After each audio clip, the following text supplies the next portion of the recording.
लघुकथा संस्कार पेरले ते उगवले.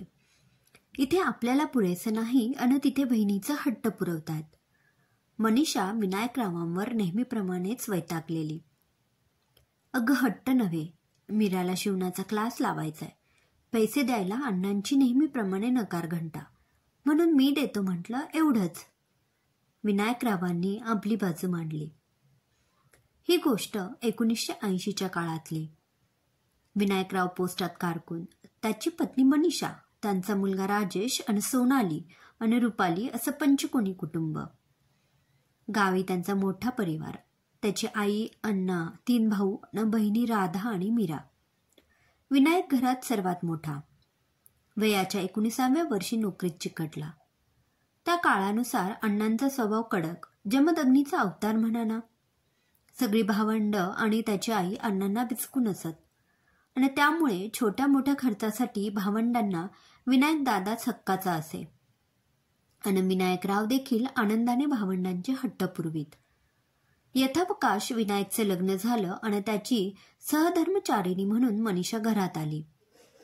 पुढील 7 वर्षात सोनाली, राजेश आणि रुपालीचा जन्म झाला आणि त्यांचं कुटुंब पूर्ण झालं.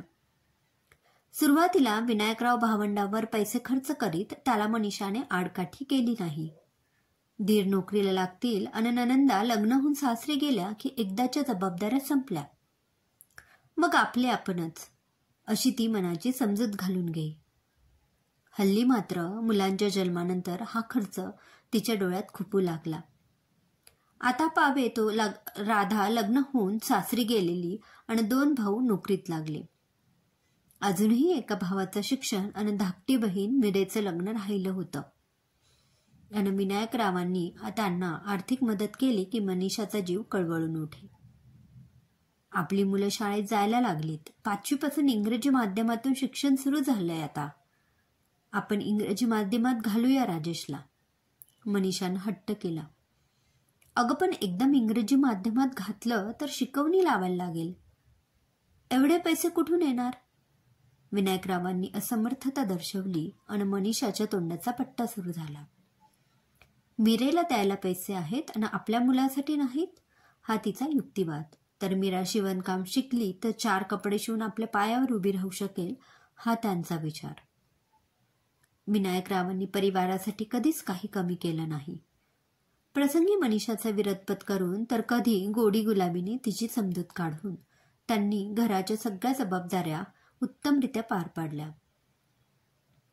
अशीच कित्येक वर्ष निघून गेली. एव्हाना आई अण्णा फोटोत जाऊन बसले होते. भाऊ स्थिर सावर झाले होते. बहिणी देखील सासरी सुखात होत्या. विनायकरावांची मुलं मुळातच हुशार होती. मोठी सोनाली 12वी पर्यंत शिकली. एक उत्तम स्थळ चालून आलं तर विनायकरावांनी तिच्या लग्नाचा बार उडून दिला. राजेश इंजिनियर आणि धाकटी रुपाली वकील झाली. दोघेही खोऱ्याने पैसा ओढू लागले. यथावकाश त्यांचीही लग्न झाली. रुपालीच्या लग्नानंतर 2च वर्षात त्यांच्या मोठ्या जावयाला पक्षाघात झाला आणि ते बिछाण्याला खिळले. त्यात त्यांच्या उत्तम सुरू असलेल्या व्यवसायाला ओहोटी लागली. सोनालीच्या पदरात 2 लहान मुलं, त्यात आर्थिक विवंचना. तिचं आणि तिच्या कुटुंबाचं कसं होणार ही चिंता विनायकराव आणि मनीषाला भेडसावू लागली.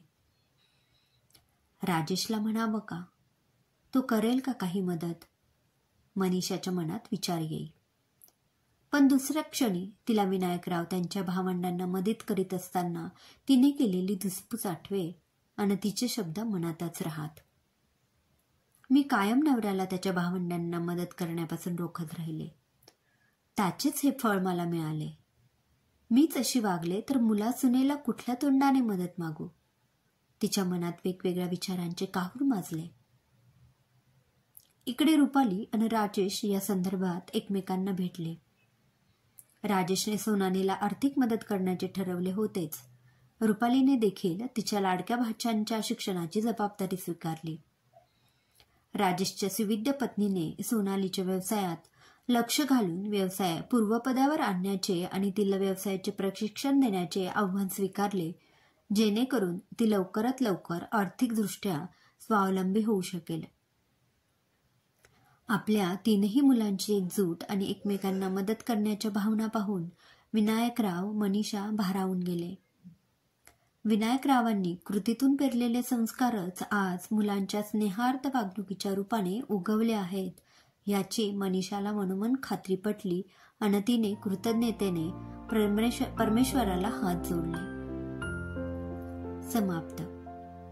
लेखिका सौ वैशाली प्रदीप जोशी. धन्यवाद.